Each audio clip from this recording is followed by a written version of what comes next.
Buenos días, es un gusto estar aquí con ustedes y compartir con esta causa. Mi nombre es Claudia Guadalupe Gómez Santillán. Yo soy profesora del Tecnológico de Ciudad Madero. Ya tengo ahí más de 20 años trabajando en el Tecnológico de Ciudad Madero en el área de ciencias computacionales y también participo en la maestría y en el doctorado en ciencias de la computación. Como ustedes saben, pues el área de la inteligencia artificial últimamente ha tenido un boom hace unos 3, 4 años para acá. Y pues bueno, han surgido muchísimos cambios en esta área y me gustaría platicarles un poco acerca de lo que nosotros hacemos, de lo que nosotros hemos podido practicar. Hay muchas cosas todavía que están innovándose en esta área, que para nosotros mismos como profesores, pues a veces es un poco abrumador ir corriendo contra todos estos cambios tecnológicos que ha habido en el área de las ciencias computacionales. Casi nos ha tocado vivir todos los cambios. No quiero decir que desde las tarjetas perforadas, pero, pero algo nos ha tocado y ha sido un correr atrás de tantas cosas porque pues prácticamente ahora sí, yo no quiero decir que lo que tú aprendiste en la carrera pues ya no te sirve, yo siempre quiero pensar que eso es la base de lo nuevo que vas a aprender y que muchas cosas, yo siempre les digo a mis alumnos, a veces es la misma gata pero revolcada.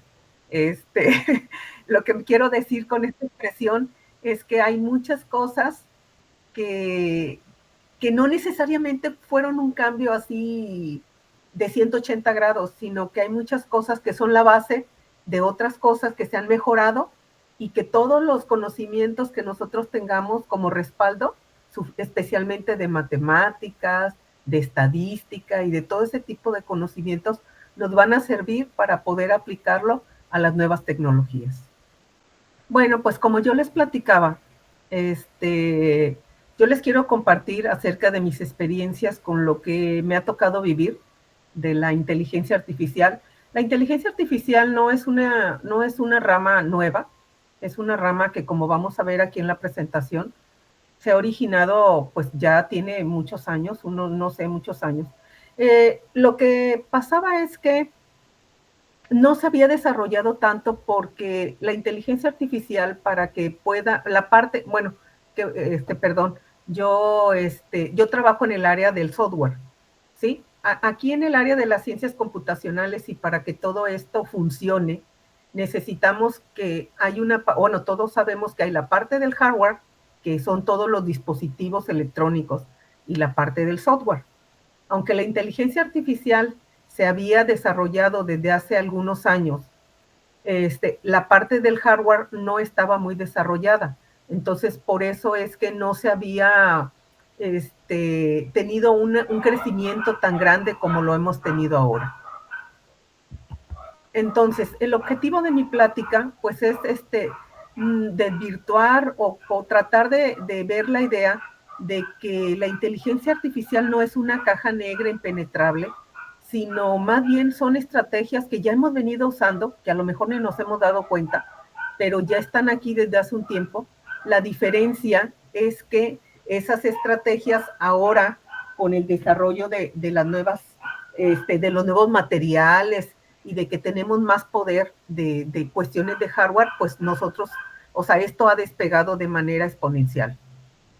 Y entonces tenemos que entender que es una tecnología transformadora que no nos tiene por qué dar miedo. Mis alumnos siempre me dicen, ay maestra, ¿y ahora en qué voy a trabajar si ya la inteligencia artificial ya me va a ganar ¿cómo se llama? El trabajo.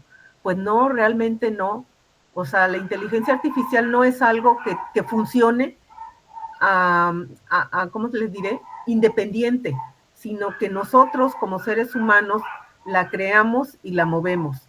Y si nosotros no hacemos eso, pues ella no se va a mover completamente sola, ¿sí? Y finalmente, pues vamos a comprender algunos términos sencillos necesarios para poder entender algunas cosas de la inteligencia artificial. Bueno, entonces, La magia funciona, como yo les comentaba, porque tiene varios elementos y tenemos que saber cuáles son esos elementos, ¿sí? Pues necesitamos saber que, que, que tenemos que programar y que esa programación va a ser con aprendizaje. Y después tenemos, el truco principal aquí es cómo aprende, ¿sí? ¿A qué le llamamos eso de que aprende? Yo me acuerdo cuando hice mi doctorado, trabajaba con gente que no era del área y yo les decía siempre, es que mis algoritmos aprenden y se me quedaban viendo así como diciendo, me acuerdo que usaba un algoritmo que se llama colonia de hormigas y pues ustedes saben, todos sabemos que las hormigas aprenden las rutas, aprenden ir por una ruta dejando un rastro que se le llama feromona. Bueno, realmente lo que nosotros hacemos es que a través de fórmulas matemáticas representamos ese aprendizaje. No es que realmente aprendan, sino que toda la magia está en todo lo que hacemos atrás para ese aprendizaje. Claro, pero para que ese aprendizaje se dé, pues necesitamos datos. Los datos son una parte bien importante, porque si mis datos no están bien, pues no, lo que aprenda no va a estar bien. Entonces, hay todo un área acerca de cómo trabajar esos datos. Aparte de los datos, pues tenemos modelos. Tenemos los modelos que usan las grandes empresas de computación. Hay muchos modelos, eso también nos tiene bien confundidos. ¿Qué modelo es el que debo de usar? ¿Sí? Para que surja la magia. Y finalmente, pues nosotros, los seres humanos que construimos la IA, nosotros somos un factor muy importante y somos parte de ese cambio y es necesario que entendamos cuál es nuestro rol en ese cambio. Bueno, pues todos sentimos como que es magia, ¿verdad? En algún momento hasta nos ha tocado ver que cuando llevamos el celular y estamos consultando una calle y a veces hasta nos habla el celular y nos dice, cierra la ventana porque, y dices tú, ay, me están viendo. Pues lo que pasa es que las herramientas de inteligencia artificial, como usan grandes procesadores, pues rápidamente hacen muchos cálculos y a nosotros nos parece que es magia, pero realmente lo que sucede es que pues ellos hacen uso de muchas herramientas y nos asombran, ¿sí? Nos asombran con las respuestas que nos dan. No es que nosotros no podamos hacer eso, o sea, nosotros como seres humanos me refiero. Lo que pasa es que pues necesitamos herramientas, las herramientas necesarias y muchas veces en nuestras máquinas personales no tenemos esas herramientas. Sin embargo, esas grandes empresas sí tienen esas herramientas y por eso es que esto parece magia. Entonces, tenemos esa sensación de asombro, ¿sí? Que nos habla, que por ejemplo, cuando le decimos algo a la Alexa creemos que nos habla, o cuando nos recomiendan películas, nosotros inconscientemente a veces le estamos dando información por la forma en la que navegamos en la computadora, por la forma en la que navegamos en los dispositivos electrónicos, y le estamos dando información de nosotros a través de todos esos dispositivos y obviamente ella a través de los algoritmos, de los modelos, usa esa información como datos que más adelante lo va a usar para hacernos recomendaciones y pues nosotros decimos, ay, ¿cómo supo que yo necesitaba esto o quería esto? Pues lo que pasa es que todo lo que hacemos de alguna manera se guarda y entonces después esa información ellos mismos la usan para nosotros, para hacernos las recomendaciones. Entonces, la tesis central es que no es brujería, es ingeniería, ¿sí? O sea, nosotros como ingenieros constructores, porque los ingenieros somos los que construimos, ¿construimos con qué? Pues vamos a construir esas herramientas, las herramientas de inteligencia artificial, usando las matemáticas. Esto tiene muchas matemáticas, a veces a los muchachos no les gusta, pero realmente son muy necesarias las matemáticas, ¿sí? Para poder entender esta parte, claro, no como usuario, sino como constructor de modelos, como constructor de herramientas, sí es muy importante tener una buena base matemática, una buena base de lógica, una buena base de probabilidad y estadística, ¿sí? Toda el área de la ciencia. Y la otra parte es la que yo les comentaba, la de los datos. que muchas veces nosotros inconscientemente cuando subimos cosas a Facebook o a alguna red social o en la misma computadora, digo, en la misma televisión cuando estamos navegando, pues entonces nosotros mismos estamos ya creando esas bases de datos. Esas bases de datos que están tomando información de nosotros y que más adelante van a usar.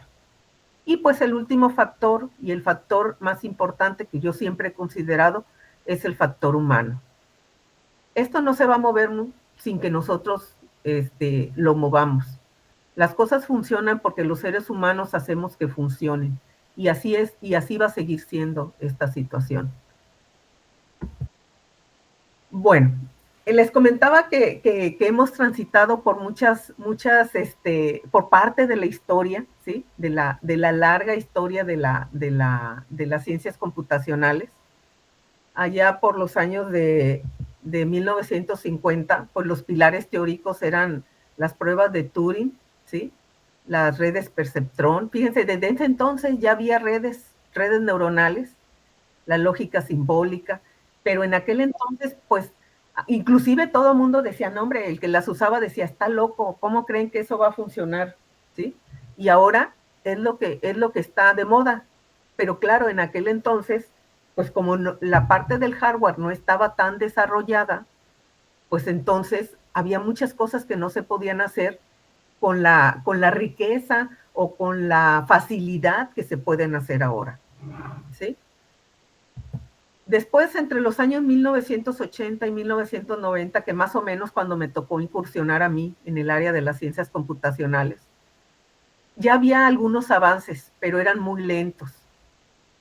Yo recuerdo que en esta etapa, cuando me tocó trabajar en mi proyecto de tesis de maestría, nosotros trabajábamos en un área que creo que ya hasta desapareció, se llama un área de bases de datos distribuidos. Ahorita ya nadie sabe lo que es una base de datos distribuida y nadie se preocupa por dónde quedó los datos, porque hay tantos almacenes de datos enormes y a nivel mundial que prácticamente algunas áreas de las ciencias computacionales han desaparecido, ¿sí? Nosotros trabajábamos en ese manejador de bases de datos distribuidas porque en aquel entonces no había esos grandes dispositivos de datos. Y entonces cuando compartíamos datos, por ejemplo, los bancos que hacían, ¿cómo se llama? Aplicaciones muy grandes, que eran de las aplicaciones más grandes que había, pues querían compartir datos y no podían porque eran demasiados datos. Entonces nosotros hacíamos lo que llamábamos la fragmentación horizontal y vertical y cómo íbamos a compartir esos datos. O sea, esa era nuestra preocupación en aquel entonces. Cómo íbamos a compartir esas grandes cantidades de datos y a eso se le llamaba las bases de datos distribuidas. Después ya por acá, por los años 2000, 2010, ya en ese entonces yo terminé un doctorado que hice en el Politécnico Nacional. Y bueno, ya la historia había cambiado. Y prácticamente hagan de cuenta que volví a empezar. Digo, volví a empezar, como les dije al principio, no es que lo que yo supiera antes no me servía. Claro que me sirve como base, pero ya todo había cambiado en estos tiempos. Y entonces, pues prácticamente tuve que volver a capacitarme en esta área. Es un área muy bonita, a mí me gusta, me apasiona, pero debo de reconocer que es un área que te mantiene en constante movimiento y que no te puedes quedar un poquito calmado porque te quedas. Tienes que seguir corriendo y corriendo y corriendo atrás de los nuevos cambios y a veces es un poco abrumador, debo de reconocerlo. Y en estos años, pues ya tenemos los ingredientes, esos ingredientes que habíamos platicado que no teníamos por allá por los años 50, todavía por los años 80. Ahora sí, ya los tenemos, ya tenemos esos grandes almacenes de datos, por eso ya trabajamos con Big Data, con GPUs, que es la parte del procesamiento de los datos, con nuevas redes nuevas redes neuronales, ¿sí? Lo que llamamos redes profundas, y entonces ya se creó la magia, ¿sí?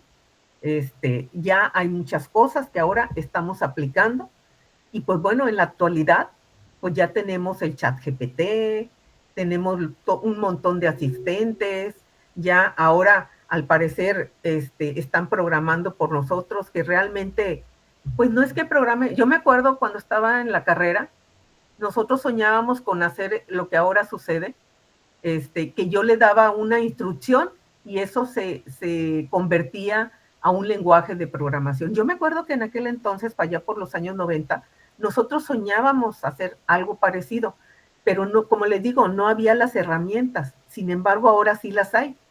Hay muchas, ¿cómo se llama? APIs, donde uno escribe los programas, donde ya nada más le dice, bueno, quiero un programa que me calcule la media de una cantidad de números. Y hasta le dice, si lo quiero en lenguaje R, y lo quiero en lenguaje Python, y lo quiero en lenguaje y sucede la magia. Y entonces dices, ¡ah, qué grandioso, ¿verdad? Esto es el sueño que yo tuve allá por los años 90. Pues sí, es muy, fíjense que como nosotros como docentes tenemos un doble sentimiento, porque por un lado decimos, qué bueno que todo esto ha mejorado, pero por otro lado, ahora los muchachos ya se acostumbraron a esto, a que solamente escriben, pero bueno, escribir es un arte, y ahorita vamos a verlo más adelante por qué. Y ahora ya nada más dicen, quiero un programa y sucede la magia, pero no tienen aquella emoción, bueno, les digo porque a mí me emocionaba ver cómo se construía ese programa. Ahora digamos que es el batallar que tenemos nosotros con los muchachos, que, ok, ya tienes el programa, pero ahora hay que entender qué está sucediendo y por qué está sucediendo y por qué te lo diseñó así y por qué no lo diseñó de otra forma. Hay muchas formas de hacer las cosas y entonces ahora lo que tenemos que inculcar en nuestros jóvenes es esa ¿cómo se llama? Cosquillita de decir, bueno, ¿y qué pasa si le muevo? ¿Y qué pasa si le cambio? ¿Y qué pasa si esto? ¿Sí? Yo creo que es la parte que ahora nos toca a nosotros como profesores. Entonces, ¿cuáles son los fundamentos que hay atrás de la inteligencia artificial? Pues ya habíamos platicado que tenemos los datos, ¿sí? Tenemos los datos, que son el ingrediente principal, ¿sí? Yo en la, perdón, tomé tantita agua. Yo en la carrera, trabajo con los jóvenes y siempre necesitamos datos. Ahorita la razón de ser de muchos estudios son los datos. Cuando la pandemia, para poder hacer modelos y calcular cómo iba a estar la curva de crecimiento y todo eso, necesitamos datos. Y a veces los datos que nos dan no son datos muy buenos. Hay que hacerles mucho, hay que trabajar mucho con los datos. Es un área bien importante la parte de los datos. Ahorita a nivel mundial ya hay muchos lugares, muchos sitios donde comparten datos. Algunos son públicos, otros son privados. Hay muchos lugares donde hay datos, pero hay que tener cuidado para trabajar los datos, porque les comento, los datos no están bien trabajados o si los datos no son bien procesados, entonces esos datos no nos van a servir. Es todo un arte trabajar con los datos, ¿sí? La calidad de los datos tienen que ser buenos para que los resultados sean buenos. Si no, lo que la máquina nos va a dar no nos va a servir de nada. Bueno, ya que tengo mis datos y que los datos están muy bien, ya comprobé la homocedasticidad de los datos, ya vi qué tipo de distribución siguen, o que los datos son, ¿cómo se dice? O que si los datos provienen son estructurados, o si los datos son no estructurados, ya tengo mis datos. Todo lo que yo podía checar de los datos, ya lo chequé, ¿sí? Entonces ahora lo que tengo que ver son los algoritmos de IA, ¿sí? ¿Qué tipo de algoritmos, qué tipo de algoritmos son los que voy a usar? Entonces, todos sabemos, y la definición de algoritmo sigue siendo la misma de hace 20 años, de hace 30 años, que un algoritmo es una serie de instrucciones paso a paso. Eso no ha cambiado, ¿sí? A través del tiempo no ha cambiado. Yo necesito algoritmos para poder trabajar en la inteligencia artificial. Mi presentación no es magia, es IA, ¿sí? Esta presentación, los datos, o sea, los temas que vamos a tratar es que la IA no es una caja negra, nosotros tenemos acceso a ella y la podemos modificar. Tenemos que entender la tecnología porque nosotros convivimos a diario con la tecnología y pues tenemos que ver cómo nos llevamos bien con ella. Ese es el segundo tema. Y después vamos a repasar algunos términos sencillos de los fundamentos operativos que rigen esta tecnología. Y entonces, ¿cómo funciona la IA? La IA funciona, ya dijimos, que con algoritmos o programas, a través del aprendizaje, los datos, los modelos y los seres humanos. Los seres humanos somos una herramienta, los seres humanos somos una parte bien importante. Aquí habíamos comentado que esto parece magia. ¿Por qué? Porque yo le escribo algo al celular o le escribo algo a la computadora y aparece rápidamente y hasta te lo da. A mí me asombra, la verdad, porque cuando yo le pregunto algo a algún ¿cómo se llama? Buscador de esos inteligentes que hay, me da tanta información que yo, la verdad, quedo completamente asombrada de cómo te contesta. Y entonces esa sensación de asombro pues nos pone a pensar, ¿verdad? A veces nos da miedo y dices, ay, ¿me están viendo? O sea, ¿cómo sabe tanto acerca de lo que yo quiero, lo que me gusta? Pues nosotros mismos inconscientemente le damos información. Y entonces comentábamos que pues que esto es ingeniería, o sea, sigue siendo ingeniería y que las partes involucradas son la matemática, los datos y los seres humanos. Y después hablamos de un contexto histórico, ¿sí? Dijimos que en 1950, pues en aquel entonces la parte del hardware no estaba muy desarrollada y ya había redes neuronales como las redes perceptrón, la lógica simbólica, pero pues que era muy difícil para nosotros como programadores. Yo soy del área de programación. Me acuerdo que en aquellos años, en los años 80, ¿sí? Nosotros casi, pues teníamos el dominio de la parte del hardware y de la parte del software. Y ahora pregúntenme, pues no, ya zapatero a tus zapatos, yo soy ingeniero en sistemas y entonces como ingeniero en sistemas ahora solamente me ocupo de la parte del software. En este tiempo yo me acuerdo que uno era todólogo, lo que te pusieran de hardware, de software, de todo, uno le hacía a todo y todo lo sacaba. Ahorita ya no, ya es bien difícil, o te dedicas a una cosa o te dedicas a otra, porque ya con tantos cambios que ha habido, ya es más difícil que uno pueda tener acceso a todo, o sea, que quiera controlarlo todo. Y entonces ya en los años 2000, pues ya fue el gran boom con todos los nuevos materiales que había, que se podían hacer, nuevas memorias, nuevos discos duros y todos esos dispositivos de transferencia de información, pues entonces por fin tenemos todos los ingredientes de hardware, de software, de datos, de modelos y los seres humanos. O sea, que somos el ingrediente completo para que podamos hacer que esta magia funcione, ¿sí? Y entonces íbamos por aquí. Decíamos que los fundamentos son los datos, los algoritmos, íbamos hablando de los datos, que esa es una parte, todas las partes son importantes. Los datos son muy importantes. Estábamos hablando de los algoritmos, que los algoritmos no, o sea, siguen siendo una serie de pasos con instrucciones lógicas y bien ordenadas para que esto funcione. Esto sigue perdurando a través del tiempo, desde que yo empecé hasta ahorita, hasta desde hace 20 años, un algoritmo sigue siendo la base de la programación, ¿sí? Y este algoritmo, pues, le va a indicar paso a paso cómo debe de aprender y cómo debe de trabajar los datos. Y entonces el siguiente punto, pues, es el entrenamiento. Ahora, eso a través de los modelos, yo voy a hacer un entrenamiento.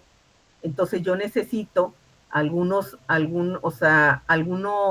programas, algunos algoritmos que van a tener, muchos son probabilísticos, ¿sí? Y a través de ellos, pues entonces la máquina va a aprender. Nosotros decimos la máquina aprende, pero realmente aprende patrones a través de los algoritmos que nosotros le estamos dando. Al principio la máquina no sabe, ¿sí? Pero conforme que practica, y entonces llega a lo que nosotros le llamamos aprendizaje. Pero también se puede equivocar, ¿eh? O sea, O sea, no porque la máquina corra ese programa muchas veces significa que lo que está haciendo está bien. Bueno, la máquina no se equivoca, perdón, lo dije mal. Lo que nos equivocamos somos nosotros, porque al final de cuentas las instrucciones se las damos nosotros. Y lo que se le llama aprendizaje es la repetición de esos algoritmos, que lo va a hacer muchas veces, hasta que encuentre un patrón de trabajo. Y así es como trabajan las redes neuronales, que son el cerebro de la inteligencia artificial. Hemos pasado por muchos tipos de redes neuronales, ¿sí? Las redes neuronales están inspiradas en una neurona biológica. Tenemos la parte de las entradas, que es X1 y X2. Le llamamos la capa de entrada, la capa del proceso y la capa de la salida. Entonces, en la capa de la entrada tengo las variables, en el proceso es donde están todas las fórmulas, ¿sí? Que hay varias capas ocultas y al final tengo una salida. Y ese es el motor de la inteligencia artificial. Y lo hace de una manera muy rápida, ¿sí? Y eso es lo que le da la ventaja de que parezca magia.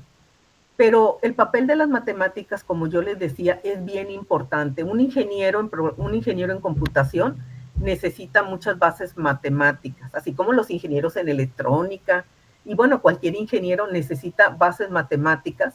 Nosotros llevamos álgebra lineal, llevamos cálculo, probabilidad, matemáticas discretas, hasta transformadas de Laplace, ¿sí? Y entonces todo ese tipo de matemáticas, a veces nosotros decimos, ay, es que las matemáticas son de relleno. Pues sí, al principio a lo mejor así lo vemos, pero después vamos viendo cómo esas matemáticas nos van a ayudar a hacer que la magia suceda. Después viene la parte del hardware, que es el músculo, ¿sí? Esas grandes, los CPUs y los GPUs, que ahora con los nuevos materiales, pues ya son más potentes, ya podemos guardar más información, más instrucciones y se procesan de una manera más rápida. Eso es lo que nos ha ayudado a que la inteligencia artificial sea lo que es ahora. Y entonces, para que eso suceda, el aprendizaje, ¿sí?, de las redes neuronales, tenemos un área que le llamamos Machine Learning, o sea, el aprendizaje de la máquina. ¿Cómo va a aprender la máquina? Fíjense que ellos aprenden como nosotros aprendemos, ¿sí? Tenemos un aprendizaje que le llamamos el aprendizaje supervisado, el aprendizaje no supervisado y el aprendizaje por refuerzo, ¿sí? Por ejemplo, nosotros como seres humanos, a lo mejor a algunos nos funciona más el aprendizaje supervisado, donde yo ya tengo un conjunto etiquetado de cosas y entonces agarro algo nuevo y digo, ¿a qué se parece? Ah, pues se parece a un cuadrado y entonces lo pongo en el grupo de los cuadrados. También tengo el aprendizaje no supervisado. En el no supervisado, la máquina no tiene información, tiene que aprender a cómo hacer los grupos, ¿sí? Si se fijan ahí en el no supervisado, pues los grupos, ella hizo 3 grupos y los hizo de esa forma. Bueno, y después se tiene que validar si realmente se equivocó o no se equivocó en cualquiera de los aprendizajes, ¿verdad? Y después está el aprendizaje por refuerzo, que es el que más usamos nosotros, que es a prueba y error, y aparte nos dan una recompensa, ¿sí? Entonces hagan de cuenta que empieza a navegar y si al final lo hizo bien, le damos una recompensa. Si lo hizo mal, le damos un castigo y lo vuelve a hacer. Y así, y al final aprende a navegar a través de haber, ¿cómo se llama?, probado la recompensa y el castigo. Y entonces los trucos fueron revelados. ¿Cómo vamos a aprender?, ¿sí? Por ejemplo, algunos ejemplos es el reconocimiento de imágenes, donde yo tengo la imagen aquí del gatito y entonces a través de un algoritmo, claro que la máquina no lo ve así, pero eso no es nuevo, porque miren, yo recuerdo que cuando yo empecé a trabajar en aquellos años, en los años 80, nosotros usábamos mucho el lenguaje ensamblador.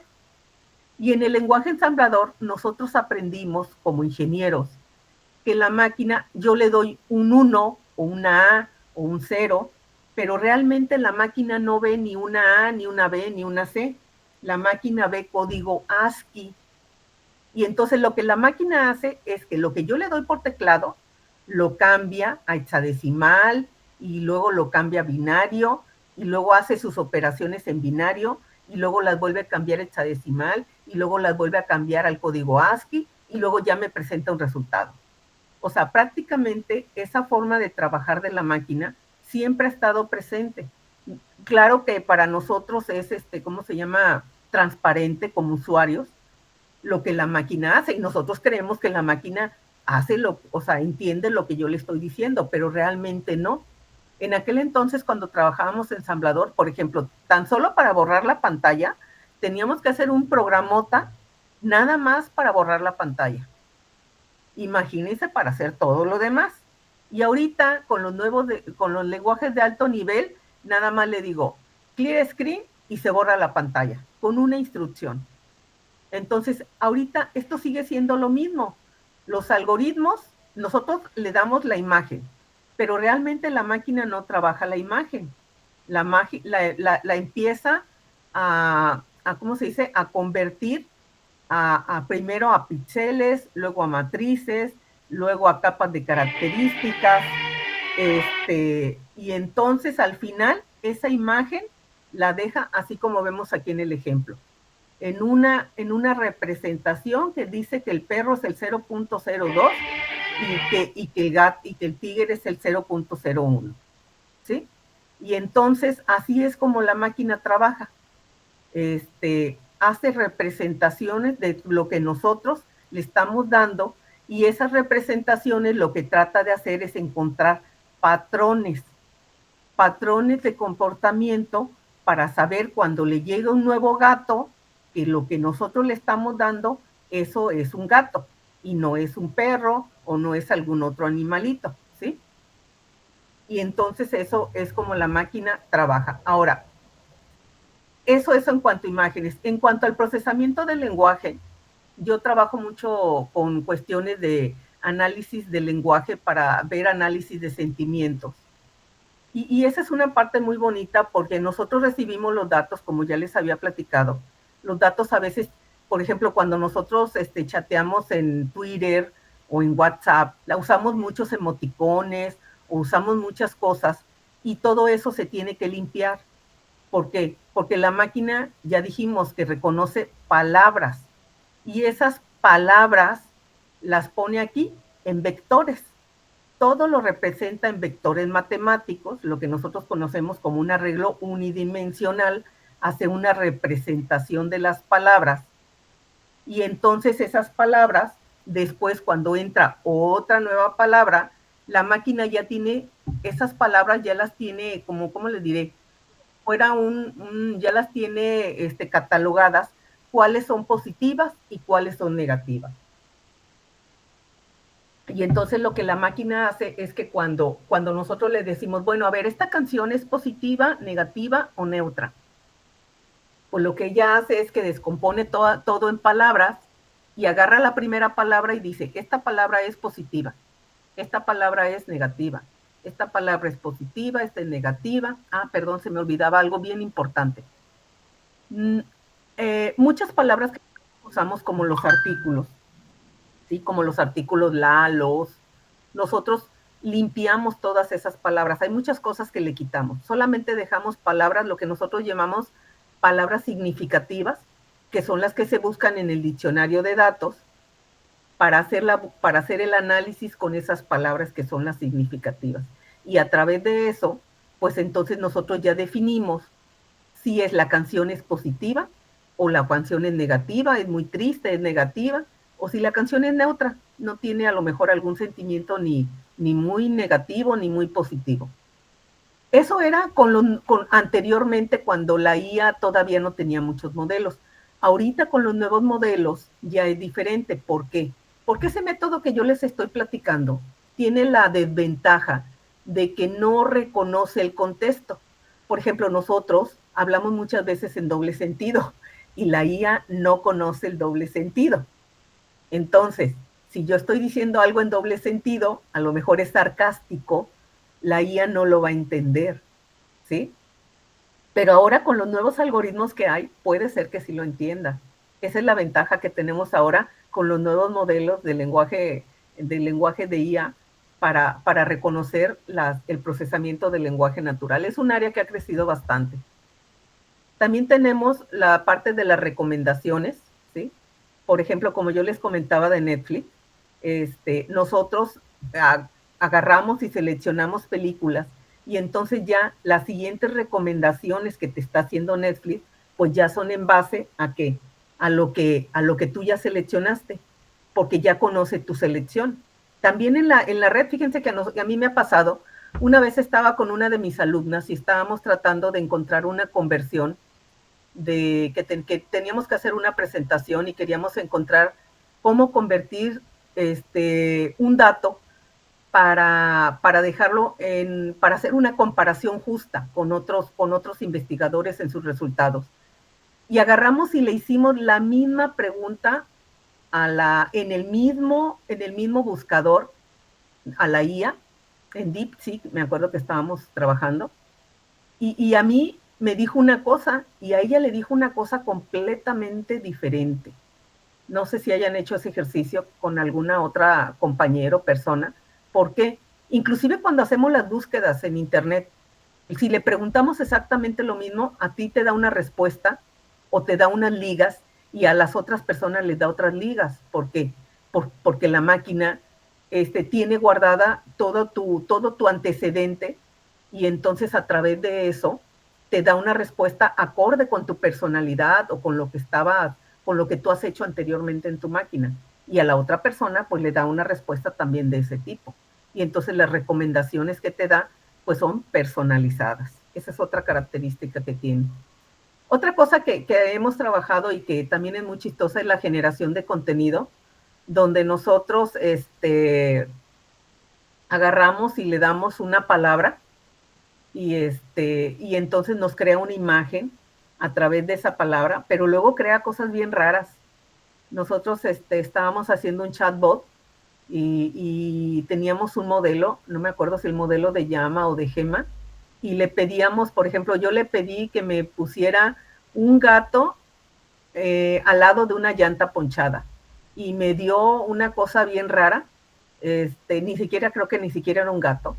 Y bueno, pero fíjense que ahí es donde yo les decía, ahí hay que tener cuidado cómo uno pide las cosas.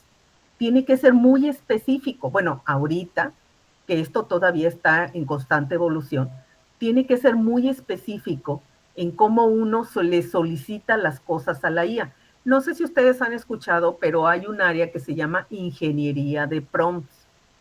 Esa área que se llama ingeniería de prompts es toda una carrera y todo un arte para saber cómo uno debe interactuar para solicitar las cosas a los nuevos buscadores que hay de inteligencia artificial. Es muy interesante, hay muchas recomendaciones. Pues les digo, es toda una carrera. Imagínense todas las recomendaciones que hay para la generación de cosas o sea, para que nos genere imágenes, nos genere código, nos genere todo lo que nos quiera generar. Pero bueno, también, como todo en la vida, ¿verdad? Tiene trampas comunes. Por ejemplo, puede ser que los modelos, esos modelos que yo ya tengo seleccionados, pues estén sobreentrenados, ¿sí?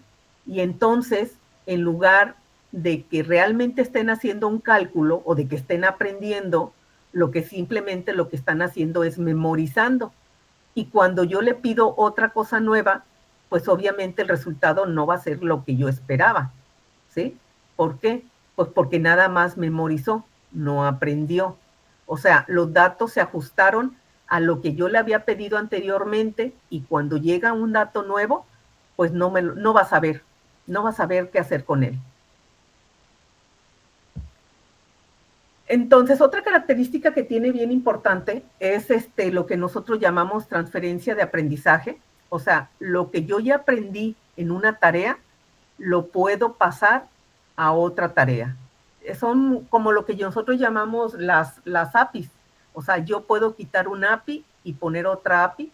O sea, poner un programita, por ejemplo, un programita que me calcula, no sé, la media y entonces ahora digo, bueno, ya no quiero hacerlo con este método, ahora quiero hacerlo con otro método, y entonces puedo hacer esa transferencia de conocimiento con los diferentes programitas, y entonces puedo reutilizar, puedo ahorrar tiempo, datos, haciendo nada más esa parte que le llamamos aquí tarea 1, lo paso para acá con el mismo modelo, y entonces ya puedo hacer rápidamente lo que tenemos en la tarea número 2. Aunque claro, esta ya era una característica de la computación en general. Ahora, los modelos que nosotros trabajamos en inteligencia artificial, hay un artículo que fue el primer artículo que se escribió sobre cuestiones de las redes neuronales de inteligencia artificial, que se llama así Atención y Transformers, ¿sí? Este artículo nos habla acerca de los tipos de redes, cómo está constituida ahora la nueva red. Por ejemplo, yo les decía hace rato, ahora las redes no es que te conozcan, no es que sepan hablar también en doble sentido, sino que ya pueden capturar algunas cosas por la forma en la que están conectadas. Aquí vemos en la gráfica que tenemos aquí, vemos que las conexiones son hacia arriba, o sea, aquí está la entrada hasta la codificación y luego viene una decodificación. Entonces, la forma en la que ahora las nuevas redes de IA están conectadas, eso nos ayuda a entender el contexto. Y ahora la máquina tiene esa particularidad de que a través de algunas capas que tiene, esas capas que ponen atención, puede irse hacia atrás y hacia adelante, y entonces ahora los nuevos programas que tiene, pues son mucho más precisos que los que nosotros teníamos antes, cuando no tomábamos en cuenta el contexto.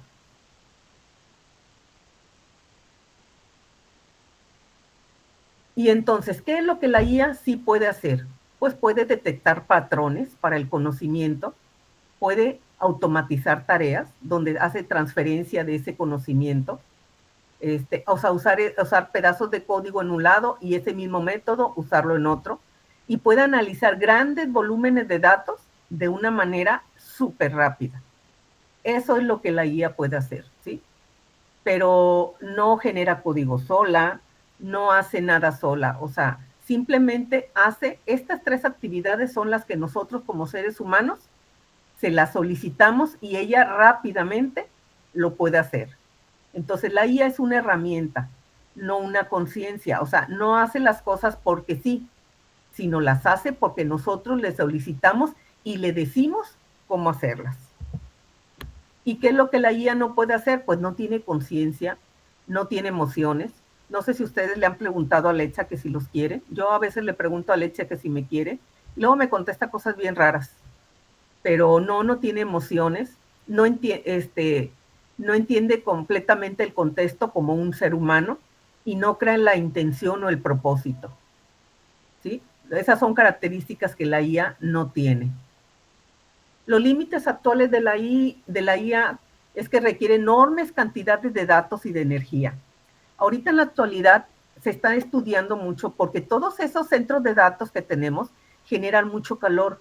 Recuerden que ahorita tenemos el problema del calentamiento global. Entonces, una consulta que nosotros hagamos a la IA, no se imaginan cuánto genera en proceso, o sea, que todo lo que se tiene que hacer para que nos conteste, y eso genera grandes usos de recursos, de energía, de luz, y entonces eso hace que también tengamos problemas con el clima.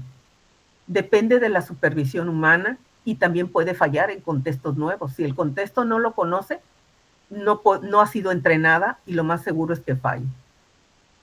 Dice, un dato curioso, entrenar ChatGPT 3 consumió energía equivalente a cientos de hogares por un año.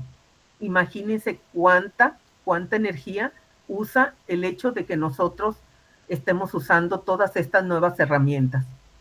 Y cómo ahora a veces hay gente que pues que depende completamente, hasta para ver si voy a salir de mi casa, le preguntamos a la IA. Y entonces en el futuro, pues tenemos que reglamentar las cosas de la ética con la IA, una mayor colaboración humano-máquina y regulaciones globales, ¿sí? Porque hay muchas cosas, sobre todo aquí en México, que tenemos que regular. Y entonces, mis conclusiones o mis comentarios finales son que la IA aprende con datos, no con magia, ¿sí? Necesita datos para poder dar los resultados que nos da. Su poder depende de quienes la diseñan, no se maneja sola. Comprenderla es el primer paso para usarla bien. Estas son algunas herramientas que yo les recomiendo. Por ejemplo, esa de Kaggle, sobre todo, trae muchas ayudas, trae mucha información, es una plataforma a nivel mundial y pueden encontrar mucha información sobre la IA. Muchas gracias. ¿Cuál es la herramienta, o sea, de inteligencia artificial como para publicidad? ¿Cuál es la herramienta que tú más recomiendas? ¿Cuál es la plataforma? Pero para hacer qué, perdón. A lo mejor. Diseño, publicidad, todo eso. Bueno, sí. Hay herramientas, para cada cosa hay una herramienta. La verdad, ahorita te mentiría para publicidad, porque no estoy muy metida en cosas de publicidad. Hay una que nosotros usamos mucho que no sé si te sirva para publicidad, a lo mejor la puedes checar, se llama Gamma, con doble M. Es muy buena, yo la he usado para algunas otras cosas. Pero ¿sabes qué? Ya me acordé. Para publicidad hay una que usan mucho, Canvas. Canvas se llama. Esa todo mundo la usa, Canvas. Bueno, es la que más usa todo mundo y es muy buena. Es muy buena y se hacen muchas cosas de publicidad. Toda la publicidad acá que nos hacen a nosotros se hace con Canvas. Gracias. Sí, de nada. ¿Alguien más que tenga alguna pregunta? Sí, yo tengo una pregunta. Man. He estado en diversas charlas sobre inteligencia artificial y todos nos dicen hay que prepararse para utilizar esta inteligencia artificial. Por lo que estuve viendo ahorita, pues son consejos para poder prepararnos, pero básicamente, ¿qué tenemos que hacer para nosotros saber usar inteligencia artificial? Aquí depende mucho de qué es lo que yo quiero. Por ejemplo, yo les comentaba ahorita, tan solo para hacer una pregunta a la inteligencia artificial, ahorita están, si vieran cuántas carreras nuevas están surgiendo para poder comunicarnos simplemente con la inteligencia artificial. Me sorprendió porque en los cursos de Carlos Slim hay una carrera que se llama buscador, y me llama la atención porque dije yo, ¿cuándo íbamos a imaginar que el hecho de hacer las búsquedas en Internet fuera toda una carrera? O sea, una carrera para estudiar, ¿sí?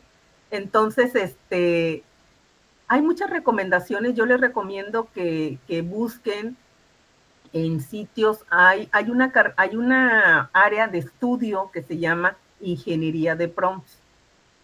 Los prompts es la forma en la que nosotros le solicitamos las cosas a la computadora.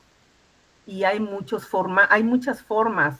Nosotros le hablamos a la computadora de una manera como muy coloquial, pero a veces hace falta información y si nosotros no le hablamos de la manera adecuada, pues ella nos va a contestar con relación a lo que nosotros le solicitamos con la información que le solicitamos. Pero es necesario que le demos toda la información. Muchas veces, por ejemplo, le hacemos una consulta y vemos que lo que nos da no nos gusta. Y entonces le volvemos a preguntar y le damos otro poquito de información. Es que ahora quiero que esto que me diste salga de esta forma, en una tabla, en una gráfica, que no sé qué, y que sea para un lenguaje no sé qué, y que me lo dé no sé qué. O sea, vamos refinando las consultas. Eso es algo muy común que se haga, pero le tenemos que dar la suficiente información. Hay recomendaciones de que dicen, este es el prompt más mejor para hacerle la pregunta. Entonces, hay que buscar en Internet un área que se llama ingeniería de prompts y ahí dan muchas recomendaciones en cómo poder buscar y pedir información a la máquina. Por ejemplo, nosotros en el área, ahorita yo acabo de terminar un diplomado con la IBM para generación de código, generación de programas y todo eso. Y la verdad pues estuvo muy emocionante para mí, porque yo no me imaginaba todos los detalles que le tenemos que dar para que realmente genere un código. O sea, uno cree que es algo muy sencillo. Ah, ya le escribí, me va a dar algo. Sí, pero lo que te va a dar no sirve. O sea, tienes que saber cómo comunicarte, cómo solicitarlo, cómo pedirlo, qué tanta información darle para que realmente sea significativo lo que te está regresando. O sea, no es tan fácil. La verdad no es tan fácil. O sea, es todo un reto que tenemos ahora.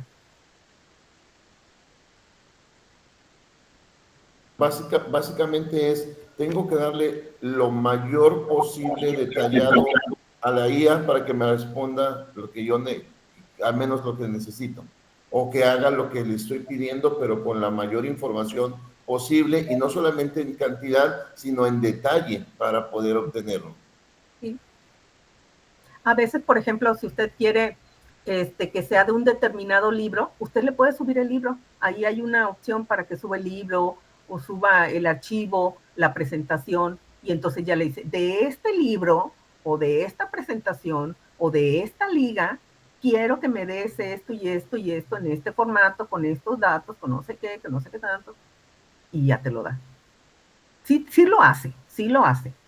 Pero si quieres que te dé algo como tú lo quieres, hay que saber darle las instrucciones.